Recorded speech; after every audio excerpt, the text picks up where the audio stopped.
Arthur को restaurant खोले हुए पूरा एक हफ्ता बीत चुका था।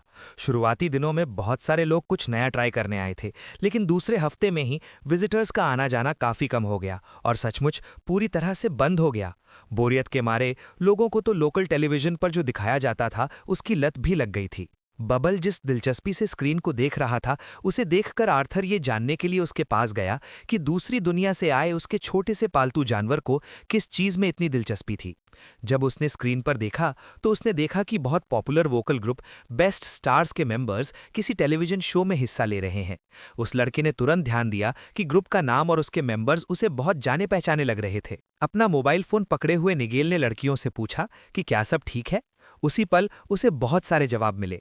लड़कियों में से एक ने बहुत ज्यादा गर्मी की शिकायत की, किसी ने पूछा कि ब्रॉडकास्ट कब शुरू होगा, और एक ने तो ये भी कहा कि एक टिड्डा अभी अभी उस पर कूद पड़ा था।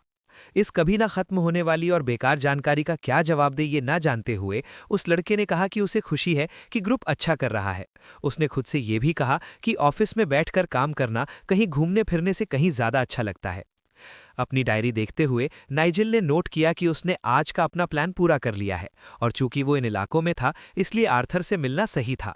वो पहले से ही अपने दोस्त को फोन कर रहा था, सोच रहा था कि क्या वो यहाँ बोरियत से मर गया है। कुछ जवाब मिलने पर उसने कहा कि वो फिल्मिंग खत्म होने के बाद थोड़ा खाने के लिए आएगा। जब नाइजिल ने बताया कि जब उसका सबसे अच्छा दोस्त अपने ही रेस्टोरेंट में शेफ है तो उसके कहीं और जाने का कोई मतलब नहीं है, तो पूरे ग्रुप ने तुरंत कान खड़े कर लिए। जब वो अकेले आने की बात कर रहा था तब बेस्ट स्टार्स के सदस्य पहले से ही किसी बात पर गर्मागर्म बहस कर रहे थे। उन्होंने अपनी बातचीत में साफ तौर पर कुछ पॉजिटिव नतीजा हासिल किया था, जो उनकी आंखों की रोशनी से साफ था, और इसीलिए नाइजिल लड़कियों को अपने एक असिस्टेंट की देखभाल में छोड़कर निकल गया। उसने ग्रुप को सख्ती से आदेश दिया कि जब तक वो वापस ना आए वे हर बात में अपने असिस्टेंट की बात माने। बेशक वो इस बात से सहमत नहीं था कि ग्रुप में कोई भी उसके निर्देशों को कभी नहीं सुनता था। कल तक के लिए अलविदा कहकर लड़का अपनी कार में बैठ गया और उसके असिस्टेंट ने लड़कियों को घर के लिए पैकिंग शुरू करने का सुझाव दिया। लेकिन चालाक लड़कियों का कहीं जाने का कोई प्लान नहीं था। उन्होंने तुरंत अपने साथ मौजूद असिस्टेंट को अपने बॉस के पीछे जाने का आदेश दिया। लड़का ऐसी मांग से सच में डर गया और कहा कि फिर बॉस उसे बस क्वार्टर दे देगा, लेकिन लड़कियां अड़ी रहीं और लड़के को अपनी तरफ करने के लिए अपने फेमिनिन चार्म का इस्तेमाल किया। इस बीच आर्थर इस बात से नाराज था कि उसके दोस्त ने उसे अपने आने के बारे में बहुत देर से बताया था। उसे वहां रेस्टोरेंट का मालिक बिल्कुल ना मिलने का पूरा चांस था। आखिर वो उदाहरण के लिए किसी दूसरी दुनिया में भी जा सकता था जहां कोई कनेक्शन ही नहीं है। बबल टीवी देखता रहा जबकि आर्थर ने कहा कि उसे निगेल के आने के लिए कुछ तैयारी शुरू करनी है। इस बीच स्क्रीन पर कोई मूवी चल रही थी जिसमें कार चेज जोरों पर थी। लड़का अभी सोच ही रहा था कि उसके पास क्या क्या प्रोडक्ट हैं, तभी अचानक रेस्टोरेंट का दरवाजा जोर से खुल गया। रेस्टोरेंट में घुसते ही नाइजिल ने अपने असिस्टेंट से रूखेपन से कहा कि उसे नजरअंदाज करना नामुमकिन है, क्योंकि सड़क पर कोई और कार नहीं थी। अंदर आए विजिटर्स की तरफ मुड़कर आर्थर समझ नहीं पा रहा था कि उसकी आंखों के ठीक सामने अब कैसा सीन हो रहा है। लेकिन तभी नाइजिल के पीछे से बेस्ट स्टार्स ग्रुप के चारों मेंबर अचानक आ गए, जिन्होंने लड़के का बहुत खुशी से स्वागत किया और अपने ग्रुप का नाम बताया। कुछ मिनट बाद आर्थर खड़ा हुआ और उन खूबसूरत लड़कियों को देखने लगा जो ये समझने की कोशिश कर रही थी कि कमरे में किस तरह का पप्पी दौड़ रहा है। जाहिर है पवित्र भेड़िए को छूने की उनकी सारी कोशिशें पूरी तरह से फेल हो गई। कुछ देर बाद नाइजिल, जो ग्रुप का मैनेजर था, लड़कियों को एक टेबल पर बैठाकर उन्हें मॉरल लेक्चर देने लगा, जहां उस लड़के ने बिना लाग लपेट के बताया कि लड़कियां जल्दबाजी में किए गए कामों के पॉसिबल नतीजों के बारे में बिल्कुल नहीं सोचती। जब मॉरल लेक्चर खत्म हो गया तो वो उनसे तुरंत घर लौटने की मांग करने लगा। आर्थर को पहले ही पता चल गया था कि क्या हुआ था, और उसे बेचारे असिस्टेंट निगेल के लिए बहुत बुरा लगा, जिसे सबसे बुरा झेलना पड़ा था। इसलिए उसने बीच बचाव करने का फैसला किया, ये देखते हुए कि अब डिनर का समय हो गया था, इसलिए लड़कियों को जाने से पहले अच्छा नाश्ता करने में कोई हर्ज नहीं होगा। वो लड़का बहुत हैरान था कि उसका दोस्त, जिसे वो बिल्कुल अलग नजरिए से जानता था, उसने उस सिचुएशन को इतनी आसानी से कैसे स्वीकार कर लिया जो एक पल में बदल गई थी। आर्थर मालिक को पहले से ही इस बात में दिलचस्पी थी कि लड़कियों को कौन से प्रोडक्ट पसंद है। नाइजिल ने अपने दोस्त को देखकर मन ही मन महसूस किया कि इस जंगल में आने के बाद आर्थर सच में बहुत बदल गया है।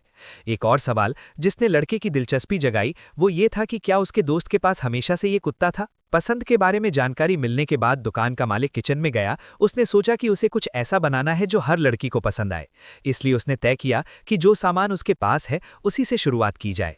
लड़के ने फ्रिज का डिब्बा खोला, फिर एक डिब्बे ने उसका ध्यान खींचा, साथ ही उसमें रखी चीजों ने उसे बहुत खुश किया। सबसे पहले जो चीज दिखी वो थे छोटे चेरी टमाटर। आर्थर ने तय किया कि डिनर बहुत भारी नहीं होना चाहिए, लेकिन फिर भी पेट भरने लायक होना चाहिए। जल्द ही फ्राइड मीट को चाइनीज पत्ता गोभी के पत्तों पर खूबसूरती से सजाया गया, टमाटर से सजाया गया और ऊपर से सॉस डाला गया। एक बार फिर अपने कस्टमर्स को इंतजार करने के लिए धन्यवाद देते हुए लड़के ने अपनी बनाई चीज उनके सामने रख दी। जैसा कि पता चला, उसने न केवल मीट बनाया बल्कि उसके साथ टमाटर के साथ पास्ता के रूप में एक साइड डिश भी बनाई। और अब हर लड़की ने ताज़ा बनी डिश की खुशबू चखकर उसे पहले ही ट्राई कर लिया था। जाहिर है, ग्रुप के हर मेंबर को जो खुशी मिली उसकी कोई लिमिट नहीं थी। उनमें से एक ने पूछा कि मीट में किस तरह का सॉस डाला गया है और वो कहाँ से मिल सकता है। आर्थर ने अपने दोस्त की ओर मुड़कर कहा कि उसने स्पेशली कुछ हल्का बनाया है, इसलिए उसे अपने सिंगर्स के फिगर की चिंता करने की जरूरत नहीं है।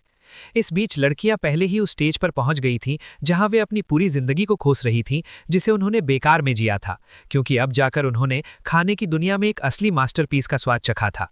जिसने ये मास्टरपीस तैयार किया था वो अपने दोस्त से ये जानने की कोशिश कर रहा था कि क्या उसने लड़कियों को भूखा रखा था, जिसका अंदाजा खाने पर उनके रिएक्शन से लगाया जा सकता था।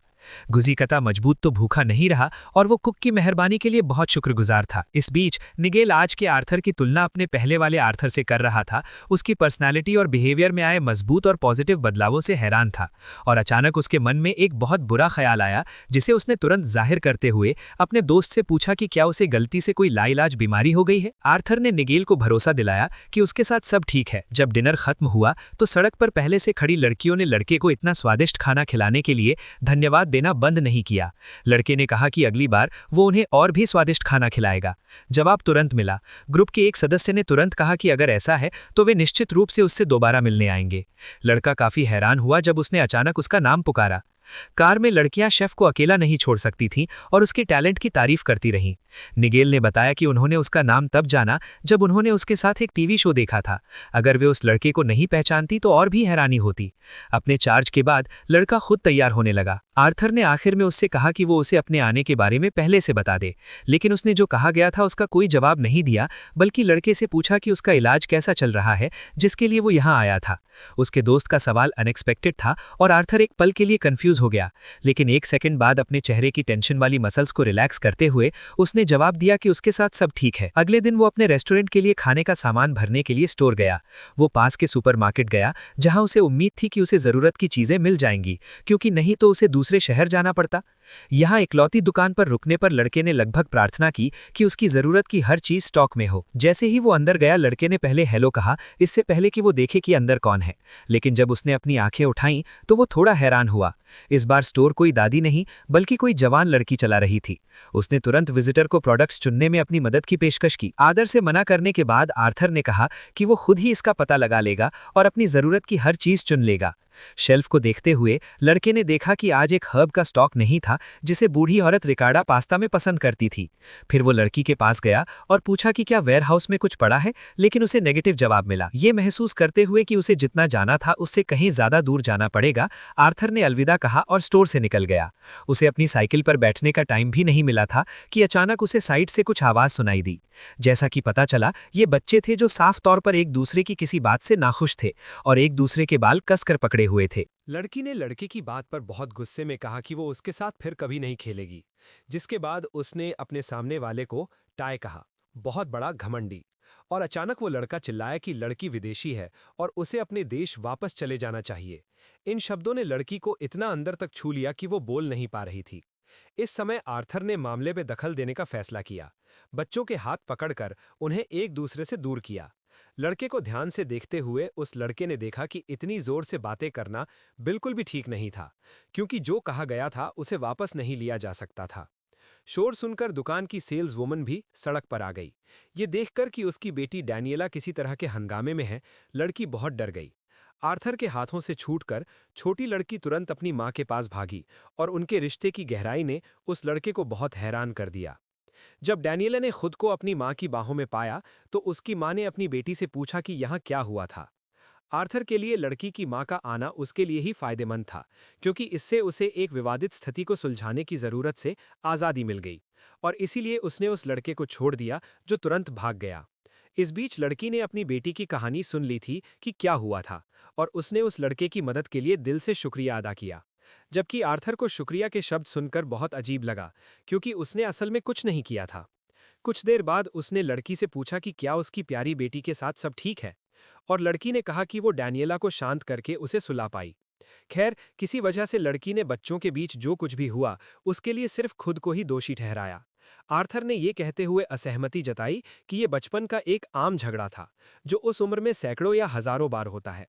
फिर लड़की ने अपना परिचय दिया, खुद को कमीला बताया और कहा कि वो सच में अपनी बेटी के साथ दूसरे देश से यहाँ आई है। आखिर उसकी राय में डैनियला को इसलिए परेशान किया गया क्योंकि वे यहाँ अजनबी थे, और यहाँ आने का फैसला इस शांति से सो रही लड़की की माँ ने किया था। आर्थर सच में इस लड़की को शांत करना चाहता था और उसे बताना चाहता था कि सब कुछ वैसा बिल्कुल नहीं था जैसा उसने सोचा था। लेकिन उसे तुरंत याद आया कि कैसे उस लड़के ने डैनियला को विदेशी कहा था, जिससे उसकी माँ का शक और पुख्ता हो गया। इसलिए इस सिचुएशन में कमीला की बातों को गलत साबित करना पूरी तरह से नामुमकिन था। अचानक लड़की ने खुद ही बातचीत का टॉपिक बदल दिया, ये बताते हुए कि वो उस लड़के को जानती है और उनकी बस्ती के दूसरी तरफ उसके रेस्टोरेंट के बारे में जानती है।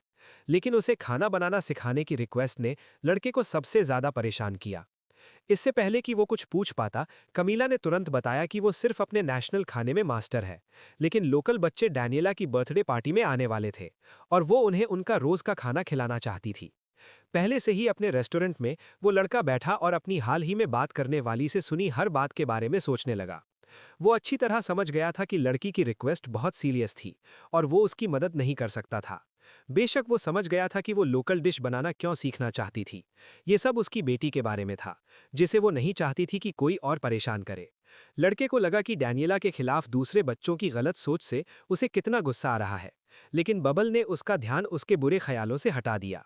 पहले तो आर्थर को लगा कि भेड़िया उसकी मदद करने आया है, लेकिन उसने जल्दी ही उसके दांतों में काले शिकार वाला एक टिन का डिब्बा देखा, जिसे शायद उसे खोलना था। अपने पालतू जानवर को ये जार कहाँ से मिला, इस बात से हैरान होकर लड़के ने फिर भी कहा कि बबल इसे खाली कर सकता है। टिन के डिब्बे वाली इस स्थिति ने उसे एक सीधी सी सच्चाई का एहसास कराया। जब आपको सच में जरूरत हो तो मदद मांगने में कोई शर्म नहीं है। हाथ में एक बैग लेकर लड़का अपने पड़ोसियों की ओर गया, जिनसे वो सलाह लेना चाहता था। अपार्टमेंट का नंबर डायल करते समय वो अच्छी तरह जानता था कि मौजूदा स्थिति पर बात करने के लिए सबसे अच्छा कौन होगा। जब दरवाजा खुला तो आर्थर ने मुस्कुराते हुए उस लड़की का स्वागत किया जो उससे मिली थी। लिंडा ओलिवर शेफ के अचानक आने से काफी हैरान थी, जब लड़के ने बताया कि वो एक मामले पर बात करने आया है। लड़की ने प्यार से उसे अंदर आने के लिए बुलाया। पास में मौजूद मुखिया को थोड़ा बुरा लगा कि लड़का सलाह के लिए ओलिवर के पास आया था, उसके पास नहीं। लेकिन आखिर में उस लड़के ने वहां मौजूद सभी लोगों को कमीला की उस रिक्वेस्ट से हुई दिक्कत के बारे में बताया, जिसमें उसने उसे लोकल खाना बनाना सिखाने के लिए कहा था। आर्थर की हर बात ध्यान से सुनने के बाद लिंडा ने देखा कि वो सुपरमार्केट वाली लड़की को अच्छी तरह जानती थी और उसकी बेटी समय समय पर पीटर के साथ घूमने जाती थी। लड़का ये जानकर हैरान रह गया कि पीटर और डैनियला एक दूसरे को जानते थे और एक ही स्कूल में भी जाते थे। रॉन, जिसने अभी तक बातचीत में दखल नहीं दिया था, तुरंत ध्यान दिया कि पूरी बस्ती के लिए बस एक ही स्कूल था और इसीलिए सभी बच्चे वहीं पढ़ते थे। जो कहा गया था उसके बारे में सोचते हुए लड़के को तुरंत एहसास हुआ कि इस स्कूल में शायद एक कंबाइंड क्लास होगी, क्योंकि यहाँ ज्यादा बच्चे नहीं थे और सबकी उम्र अलग अलग थी। अभी के हालात पर बात करते हुए लिंडा ने अपने पेट में बच्चे को देखते हुए कहा कि वो कमीला की भावनाओं को अच्छी तरह समझती है, क्योंकि वो भी अपने बच्चे के लिए कुछ भी करेगी। इन बातों ने आर्थर को सच में छू लिया, जिसे एहसास हुआ कि हर माता पिता अपने बच्चे के लिए सचमुच खड़े होने को तैयार रहते हैं। वो कमीला की मदद करने का फैसला ही कर चुका था कि अचानक पैट्रिक ने कहा कि शेफ को उसे अपने देश की डिशेस को अच्छे से बनाना सिखाना चाहिए। जवान आदमी ने बहस करने की कोशिश की, लेकिन बूढ़े आदमी ने कहा कि अगर ये इमिग्रेंट परिवार लोकल फ्रेमवर्क में घुसने की कोशिश करेगा तो बात और बिगड़ सकती है।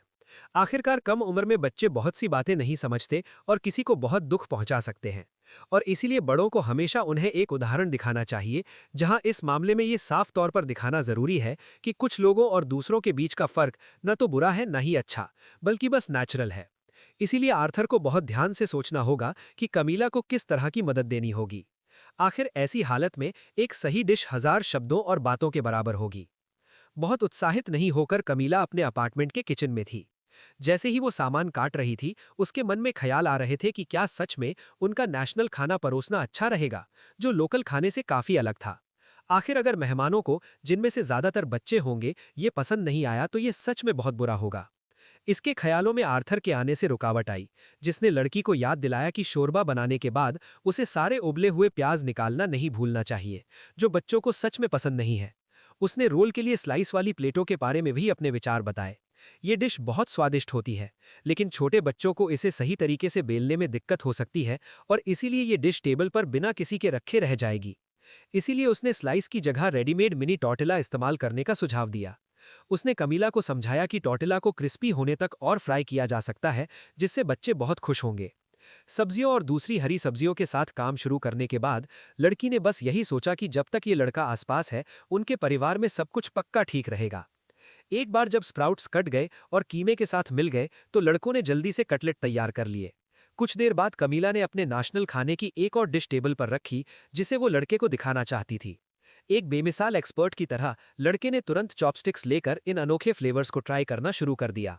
मीट और सब्जियों के साथ नूडल्स लेकर और उन्हें एक खास सॉस में डुबोकर आर्थर ने टेस्ट करना शुरू किया।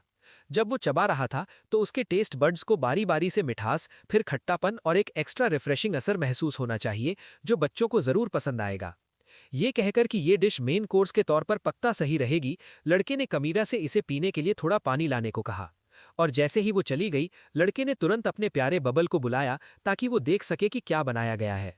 क्योंकि आर्थर के अपने टेस्ट बड्स काम नहीं कर रहे थे, इसीलिए अपनी प्यारी के कंधे पर चढ़कर भेड़िए ने पहले प्लेट में जो कुछ भी था उसे ध्यान से सूंघा। लेकिन कुछ सेकंड्स के बाद वो इस बार जो कुछ भी उसे दिया जा रहा था उसे चट कर गया। और जब लड़के ने पूछा कि बबल को ये डिश कैसी लगी, तो उसकी पूछ के रिएक्शन ने बिना फालतू शब्दों और इमोशंस के सब कुछ साफ कर दिया। जब लड़की वापस आई तो आर्थर ने कहा कि चूंकि ये डिश बच्चों के लिए थी, इसीलिए इसमें बहुत ज्यादा काली मिर्च डालने की जरूरत नहीं थी। उसने डिश को और भी नरम बनाने के लिए न सिर्फ पोर्क बल्कि थोड़ा बीफ भी इस्तेमाल करने का सुझाव दिया। कुल मिलाकर लड़के ने ये नतीजा निकाला कि डिश सच में बहुत स्वादिष्ट थी और सभी मेहमानों को पसंद आएगी।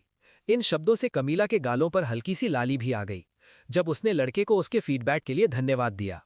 अपने हमेशा मौजूद बबल को अपनी बाहों में लिए सड़क पर खुद को पाकर लड़के ने राहत की सांस ली। कुल मिलाकर वो खुश था कि लड़की पहले से ही काफी अच्छी कुक थी और वो उसकी सभी सलाहों को तुरंत समझ और अपना सकती थी। जब लड़का ये नतीजा निकाल रहा था कि अब चिंता करने की कोई बात नहीं है, तो किसी ने पीछे से उसे आवाज दी। आर्थर ने मुड़कर देखा कि कमीला की बेटी डैनियला उसकी तरफ आ रही है। पास आकर लड़की ने लड़के को अपने बर्थडे का इनविटेशन दिया, जो उसने खुद बनाया था और उसके हिसाब से जिसके बिना पार्टी में जाना नामुमकिन था।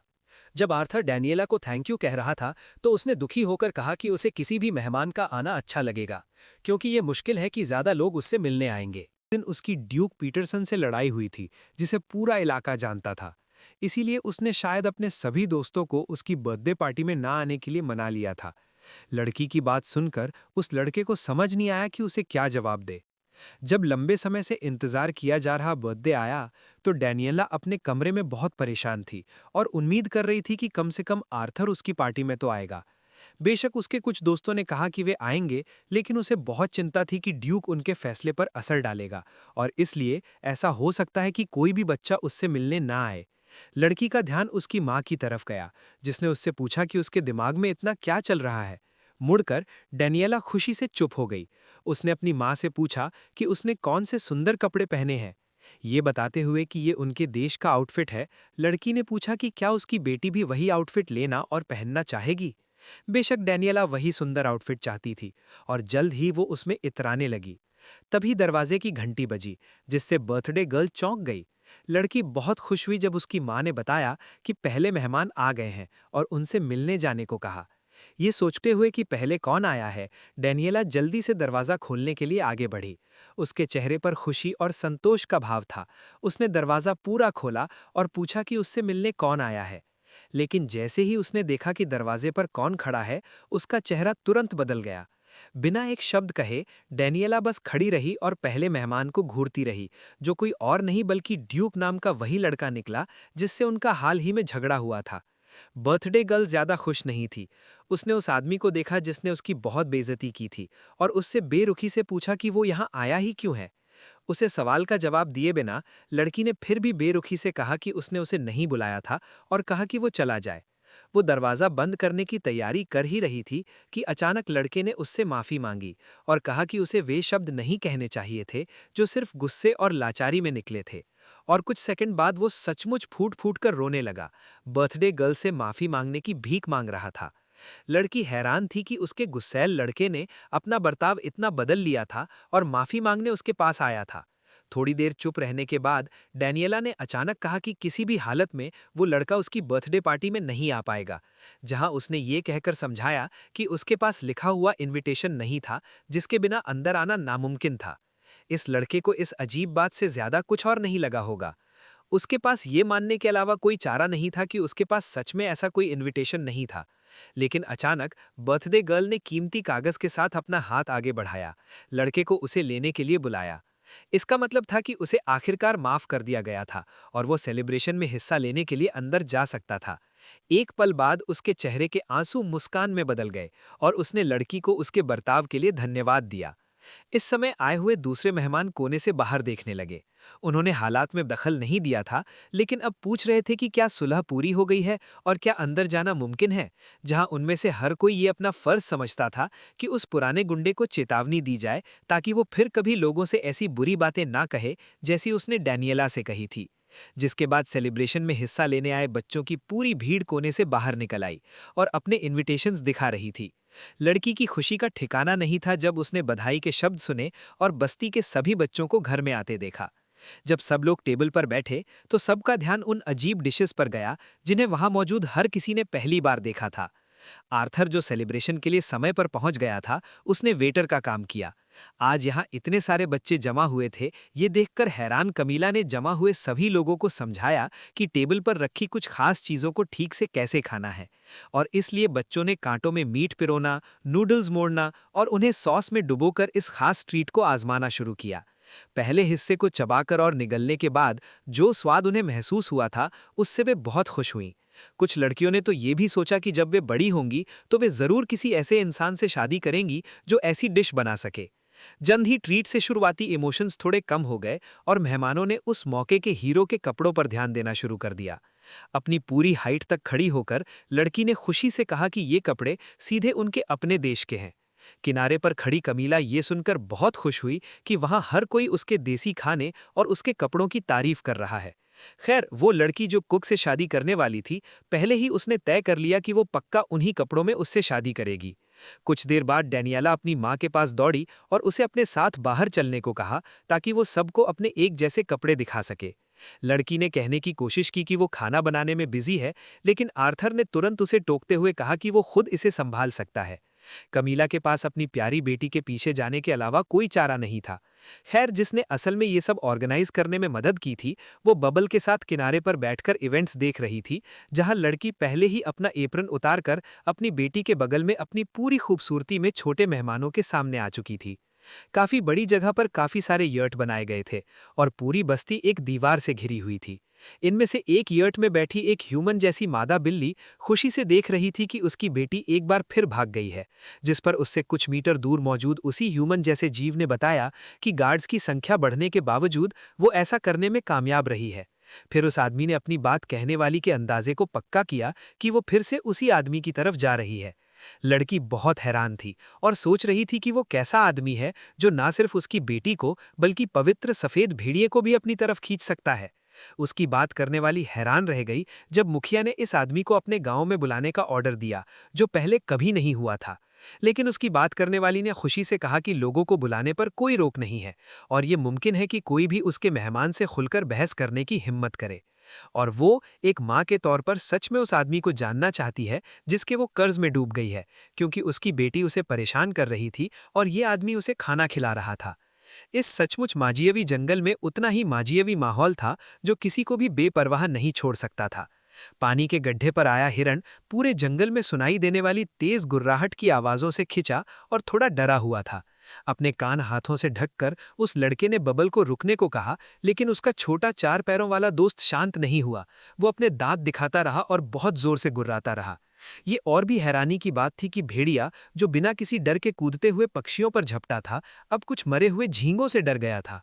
झींगों को लाइनों में पड़े देखकर लड़का मुस्कुराया और कहा कि वे सच में बहुत गंदे लग रहे थे, लेकिन ये देखते हुए कि बबल आमतौर पर और भी गंदे जीव लाता है, झींगे पर उसका रिएक्शन साफ नहीं था।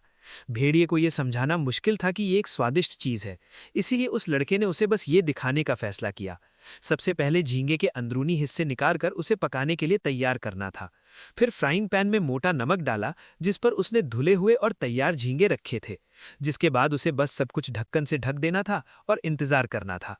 थोड़ा शांत होकर बबल बैठ गया और उस फ्राइंग पैन को ध्यान से देखने लगा जहां वे बहुत डरावने जीव थे। जल्द ही उसका नया परमानेंट मेहमान एक कैट गर्ल उस खुली जगह में दिखाई दी जहां लड़का बैठा था। उस युवा आदमी ने उसे तुरंत नोटिस नहीं किया और जब उसने नोटिस किया तो थोड़ा डर भी गया। वो उससे पूछना चाहता था कि वो वहां कितनी देर से है, लेकिन उसने अपना मन बदल लिया, ये देखते हुए कि मेहमान खाना इंतजार करते हुए पहले से ही लार टपका रहा था। जैसे ही उसने ढक्कन हटाया, आर्थर ने कहा कि वो कम से कम उसे डिश ट्राई करने देगा क्योंकि वो दोबारा आई थी। श्रिम्प छीलने के बाद युवा आदमी ने कई श्रिम्प प्लेट में रखे और बबल और मेहमान के सामने रख दिए। बहुत सावधानी से उन्होंने आखिरकार वो ट्राई करने का रिस्क लिया जो शेफ ने आज बनाया था, जहां उसी पल दोनों जीवों को उफनते समुद्र की जबरदस्त ताजगी महसूस हुई। एक और श्रिम्प छीलने के बाद आर्थर ने अपने टेस्टर्स से पूछा कि उन्हें ये टेस्ट कैसा लगा। बेशक कोई जवाब नहीं आया। जहां सबसे जोरदार शब्द वो तेजी और भूख थी जिससे दोनों ने श्रिम्प को चट कर लिया। जो बनाया गया था उसे ट्राई करने की खुशी से खुद को मना नहीं करते हुए युवा आदमी ने कहा कि वो बहुत खुश है कि बबल और उसके मेहमान को ये पसंद आया। अपनी प्लेट में सब कुछ खत्म करने के बाद कैट गर्ल ने लड़के की तरफ देखा जो उसकी नज़र तुरंत समझ गया और बोला, अब थोड़ा और साफ करो। लेकिन तभी एक तेज आवाज ने लड़की का ध्यान खींचा। उसे डायोना कहकर बुलाया गया। एक जानी पहचानी आवाज सुनकर आर्थर की गेस्ट सचमुच डर गई। उसे एहसास हुआ कि उसका खाना अब खत्म हो गया है। एक सेकंड में वो उस आदमी के पीछे छिप गई जो अपनी कुर्सी पर शांति से बैठा था, जो अपने सामने आए जीव को कुछ डर से देख रहा था। इंसानी सीधी म्यूटेंट बिल्ली ने धमकी भरे अंदाज में कहा कि डायोना फिर से बिना इजाजत के गांव से चली गई है। आर्थर ने उसी जीव को पहचान लिया जो एक बार उसकी गेस्ट को ले गया था। उसने उसे पहले पेट भरकर खाने और फिर घर ले जाने का ऑफर दिया। उसने ये भी कहा कि वो उसे कुछ भी खतरनाक नहीं खिलाता है और इसलिए जो व्यक्ति उसे लेने आया है उसे चिंता करने की कोई बात नहीं है। लेकिन अचानक उस जीव ने कहा कि आज वो उसे न सिर्फ डायोना को लौटाने आया था बल्कि उस आदमी को खुद भी ले जाना चाहता था। उस लड़के ने इस इंसान जैसे जानवर से पूछने की कोशिश की कि उसे क्या चाहिए, लेकिन उसने बस लड़के से कहा कि वो उसके पीछे चले। अपने ऊपर खड़े उस राक्षस को थका हुआ देखकर वो लड़का ये अंदाजा लगाने से भी डर रहा था कि वो उसे अपने साथ क्यों ले गया है। थोड़ा होश में आने पर आर्थर ने उससे पूछा कि वो उसे कहाँ बुला रहा है और उस जानवर ने बताया कि उसे उनके गांव जाना होगा क्योंकि खुद मुखिया डायोना की माँ उसे मिलने के लिए बुला रही हैं। अपने पीछे छिपी लड़की की तरफ देखते हुए उस लड़के ने तुरंत देखा कि वो इतने समय से एक पूरे कबीले के नेता की बेटी को खाना खिला रहा था, इसलिए ये माँ का बचाव करने वाला रिएक्शन हो सकता है। कौन जानता है कि वो उसके साथ क्या कर सकती है, क्योंकि उसने उसके बच्चे को कुछ अनजान चीज खिला दी। ये तय करने के बाद कि अभी इस बड़े आदमी के साथ जाना बिल्कुल भी सही नहीं है, आर्थर ने जितना हो सके विनम्रता से कहा कि वो आज न्योता स्वीकार नहीं कर सकता क्योंकि वो दूसरे कामों में बिजी है। इस बात पर कोई ऐतराज किए बिना इंसान जैसे जानवर ने अचानक लड़के को एक चीज दी। ये एक सींग था जिससे लड़का उसे बुलाएगा जब वो न्योता स्वीकार करने के लिए तैयार होगा। ऐसी तहजीब की उम्मीद ना करते हुए आर्थर ने पूछा कि मुखिया उससे इतना क्यों मिलना चाहता है। उस जीव का ये कहना कि वो उससे मिलना चाहती है जिसने उसकी बेटी को फुसलाया था, अच्छा संकेत नहीं था।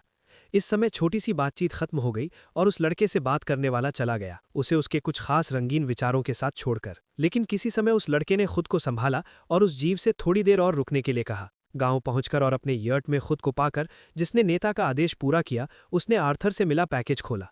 उसे याद आया कि कैसे उस लड़के ने ये देते हुए कहा था कि भले ही झींगा बदसूरत मच सकता है, फिर भी स्वादिष्ट थे। और अब पूरी तरह अकेले बैठे हुए उस जीव ने पृथ्वी ग्रह पर समुद्रों और महासागरों के इन छोटे जीवों को देखा। जब उसने ट्रीट ट्राई करने का फैसला किया तो उसकी पूंछ अपने आप अलग अलग दिशाओं में हिलने लगी क्योंकि श्रिम्प सच में बहुत स्वादिष्ट निकला। इस बीच एक बार फिर बिना किसी से बात किए वो जवान आदमी मुश्किल ख्यालों में डूब गया। उसने ये समझने की कोशिश की कि क्या उसे इनविटेशन स्वीकार करके गांव जाना चाहिए, ये देखते हुए कि बबल ने उस जीव के दिखने पर कोई रिएक्ट नहीं किया था, जिससे पता चलता था कि कोई खतरा नहीं है। बेशक वो बहुत उत्सुक था, लेकिन इन जीवों के नेचर के बारे में कुछ भी जाने बिना वहां जाना भूए मूर्खता होगी। उसे सलाह की सख्त जरूरत थी और जो सलाह दे सकता था वो ठीक समय पर आया और लड़के का स्वागत किया। डायोना और बबल, जो एक दूसरे से श्रिम्प चुरा रहे थे, को हटाने की कोशिश किए बिना उस जवान आदमी ने नाइट का स्वागत किया। उस आदमी ने कहा कि उसने खुद ये अच्छी तरह देखा था जब उस जवान आदमी ने कहा कि उसे कुछ मदद की जरूरत है, लेकिन वो तब चौंक गया जब उसे पता चला कि उसे खुद बीस्टमैन की लीडर ने गांव में इनवाइट किया था। जब उस आदमी ने पूछा कि ये कितना अजीब है तो कोयन ने बताया कि ऐसा पहले कभी नहीं हुआ था। डायोना की तरफ देखते हुए उस आदमी ने मन में सोचा कि ये लगभग अनजान कबीला अपने बच्चे को इस आदमी के साथ छोड़ने से नहीं डरता। हालांकि आर्थर ने अपने साथी के रिएक्शन को ध्यान से देखा और इस नतीजे पर पहुंचा कि यह स्थिति सच में मामूली नहीं थी, और इसलिए उस आदमी ने अपनी राय दी, ये कहते हुए कि लड़का आराम से न्योता स्वीकार कर सकता है क्योंकि जानवर उसे बिल्कुल नुकसान नहीं पहुंचाएंगे। सलाह के लिए नाइट को धन्यवाद देते हुए आर्थर ने कहा कि वो अगली बार इस कबीले से मिलने आएगा। खैर, अब वो अपने साथी को कुछ नया और बहुत स्वादिष्ट ट्राई करने के लिए इनवाइट करता है। इस बार उसने श्रिम्प को थोड़ा अलग तरीके से पकाने का फैसला किया। एक फ्राइंग पैन में उनके ऊपर एक क्रीमी सॉस डाला। कोयन दिलचस्पी से पकने का प्रोसेस देख रहा था और बबल और डायोना, जिन्होंने पहले ही श्रिम्प का स्वाद चखा था, बेसब्री से इंतजार कर रहे थे। जल्द ही डिश तैयार हो गई। एक प्लेट में नींबू की गार्निश के साथ रखी गई, जो मछली की तेज गंध को दबाने में मदद करने वाली थी।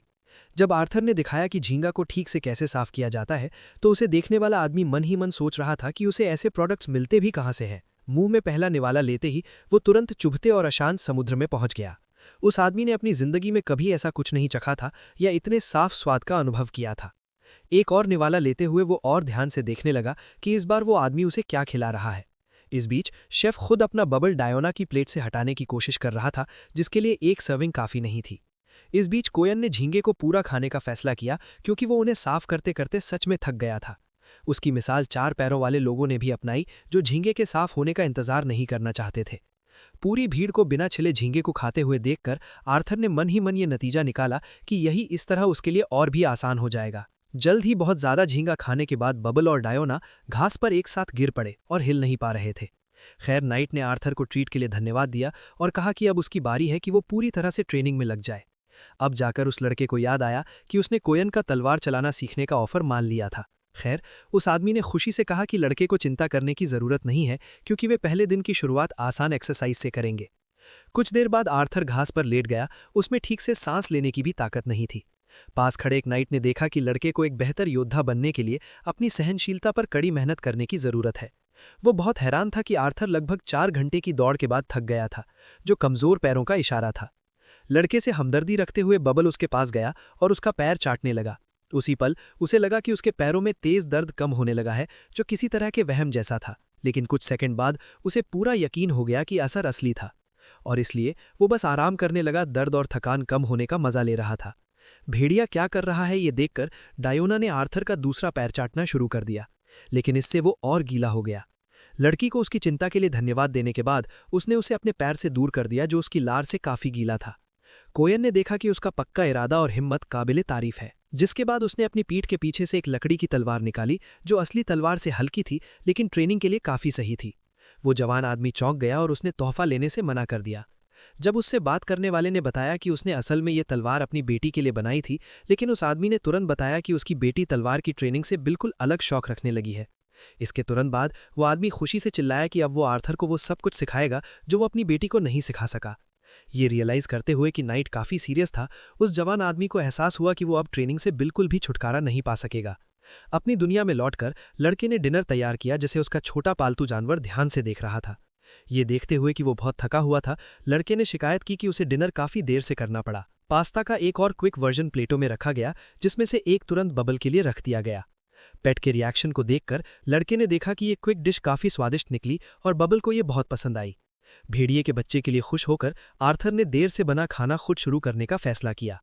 बबल भी डर गया जब उसने देखा कि लड़के ने पहले हिस्से पर कैसा रिएक्शन दिया। लगभग अपनी चॉपस्टिक टेबल पर फेंकते हुए वो अलमारी की ओर भागा और वहां जो कुछ भी था उसे निकाल लिया। बहुत जल्द पूरी टेबल अलग अलग सॉसेस, मसालों और किसी न किसी तरह के खाने से भर गई और हैरान आर्थर ने खुद ही ये नतीजा निकाला कि उसका स्वाद वापस आने लगा है। जब वो देख रहा था कि वो अभी भी सिर्फ अलग अलग नोट्स महसूस कर रहा था, बबल उसे चिंता से देखता रहा। उस पल आर्थर को एहसास हुआ कि अगर वो राजधानी में ही रहता तो शायद समय के साथ वो खाना बनाना पूरी तरह छोड़ देता, क्योंकि उसे स्वाद का एहसास नहीं होता। इमोशन में डूबा हुआ वो जवान आदमी अपने लड़खड़ाते पैरों पर खड़ा नहीं हो पा रहा था, क्योंकि उसके ठीक होने की लगभग कोई उम्मीद नहीं बची थी। और अब वो एक बार फिर अपनी डिश के स्वाद की चिंता किए बिना अपनी मर्जी से सब कुछ पका सकता था। अपने बगल में बैठे बबल की ओर मुड़कर आर्थर ने ये नतीजा निकाला कि वो यहाँ आने के अपने फैसले से बहुत खुश था। लालटेन से रास्ता रोशन करते हुए बस्ती का मुखिया सड़क पर कोई खुशनुमा गाना गाते हुए चला गया। उस आदमी ने एक बार फिर खुद को आराम करने दिया और काफी नशे में हो गया। कुछ देर बाद वो आर्थर के रेस्टोरेंट की बिल्डिंग में पहुंचा, जहां उसे बहुत हैरानी हुई कि उनका शेफ इतनी देर रात तक क्यों नहीं सो रहा था, जैसा कि खिड़कियों में रोशनी से पता चल रहा था। लेकिन वो सो नहीं पाया और तुरंत दूसरी दुनिया से आए अपने 4 पैरों वाले दोस्त को खुश करने के लिए खाना बनाने लगा। एक के बाद एक कई तरह के इंग्रेडिएंट्स आए और उन्हें प्रोसेस करके एक डिश का हिस्सा बनाया गया। और अब आखिरकार टेबल पर वो चीज़ आ गई जिसे वो इतने समय से टेस्ट खराब होने की वजह से बनाने में झिझक रहा था। बिना एक सेकंड इंतजार किए उस लड़के ने तुरंत वो बनाया जो उसने बनाया था। बेशक उसे पहले से ही टेस्ट के कुछ नोट्स मिल गए थे, लेकिन ये अभी एक आम इंसान के सेंसेशंस की पूरी रेंज नहीं थी। ये सोचकर कि ये कुछ न होने से तो बेहतर ही है, लड़के ने अचानक अपना ध्यान अपने छोटे दोस्त की तरफ लगाया। रिएक्शन से साफ पता चल रहा था कि आर्थर की डिश एकदम सही बनी थी। मज़े लेते हुए लड़के ने कहा कि आधी सक्सेस भी सक्सेस मानी जा सकती है। जैसे जैसे सुबह हुई, किसी ने रेस्टोरेंट के एंट्रेंस पर बहुत जोर जोर से दस्तक देना शुरू कर दिया। दरवाज़ा बंद हो गया, जिससे उसका मालिक बहुत खुश नहीं था, क्योंकि वो ना सिर्फ पूरी रात सोया नहीं बल्कि अदर वर्ल्ड में ट्रेनिंग के बाद भी मसल्स में दर्द से परेशान रहता था। लड़के की आवाज़ सुनकर हेडमैन और भी जोर से चिल्लाने लगा, उसे जल्दी करने को कहा। आखिरकार दरवाजे पर पहुंचकर उस जवान आदमी ने थके हुए पैट्रिक से पूछा कि वो इतना एक्साइटेड क्यों है। छोटा बबल, जिसने पूरी रात खाना खाया था, लगभग उसी हालत में था। वो थके हुए से देख रहा था कि वो आदमी बिना कुछ कहे लड़के को कार में धकेल रहा है, और कुछ सेकंड बाद कार चल पड़ी, बबल को बिल्कुल अकेला छोड़कर। जब वे हॉस्पिटल के कॉरिडोर में तेजी से आगे बढ़ रहे थे, तभी पैट्रिक ने बताया कि रॉन की पत्नी आज बच्चे को जन्म देने वाली है, और बहुत जल्द उन्होंने अपने लगभग पिता को कॉरिडोर में बैठे देखा। आसपास के दूसरे रिश्तेदार इस बात पर चर्चा कर रहे थे कि क्या लड़की बहुत जल्दी बच्चे को जन्म दे रही है। उन्होंने उस परेशान आदमी पर दर्जनों सवालों की बौछार कर दी, जिनका जवाब वो जाहिर है नहीं दे पा रहा था। बूढ़ी औरत रिकार्डा ने अचानक सबको ऑर्डर में बुलाया, उन्हें याद दिलाया कि वे सब हॉस्पिटल में हैं, किसी रैली में नहीं। मुखिया ने तुरंत उसका साथ दिया, ये कहते हुए कि वहाँ बहुत सारे लोग जमा हो गए हैं, उन सभी से जाने और उस आदमी को अकेला छोड़ने के लिए कहा। वो खुद मुखिया के तौर पर पास रहना चाहता था, लेकिन रिकार्डा ने उसे ऐसा करने नहीं दिया। दोस्तों प्लीज़ सब्सक्राइब करें और हर वीडियो को लाइक करें ताकि मैं और वीडियो बनाने के लिए मोटिवेट हो सकूं। और मेरे चैनल को सब्सक्राइब करने के लिए धन्यवाद।